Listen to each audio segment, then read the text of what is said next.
تابستون 2022 بود که همه خبرگزاری خودشونو آماده کرده بودن تا خبر انتقال کیلیان امباپه به رئال مادرید رو پوشش بدن، ولی در یک اقدام خیلی عجیب و غیر منتظره کیلیان امباپه قراردادش رو با پاریس تمدید کرد.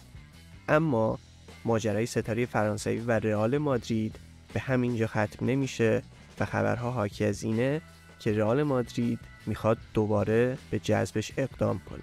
در این ویدیو به حواشی امسال ستاره فرانسوی پاریس سن ژرمن و رئال مادرید میپردازیم.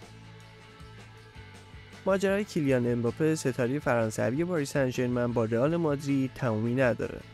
مادریدیا تا کنون دوبار به صورت جدی برای شکار ستاره فرانسوی اقدام کردند ولی موفق به جذب این بازیکن نشدند. در جدیدترین خبر در این زمینه رامون آلوارز خبرنگار اسپانیایی اعلام کرد کیلیان امباپه با فلورنتینو پرس رئیس باشگاه رئال مادرید تماس تلفنی داشته و از اون به خاطر رفتار خودش در تابستون گذشته عذرخواهی کرد. امباپه در یک قدمی انتقال به رئال مادرید قرار داشت ولی به یک بار قراردادش رو با پاریس تمدید کرد و این اقدام ستاره فرانسوی باعث شد تا مادریدی ها شوکه بشن و بسیاری از هواداران قوهای سفید از این بازیکن عصبانی بودن و هستن. اما به نظر میرسه عذرخواهی امباپه از باشگاه رئال مادرید باعث شده تا انتقال این بازیکن به برنابئو فاز جدیدی به خود بگیره.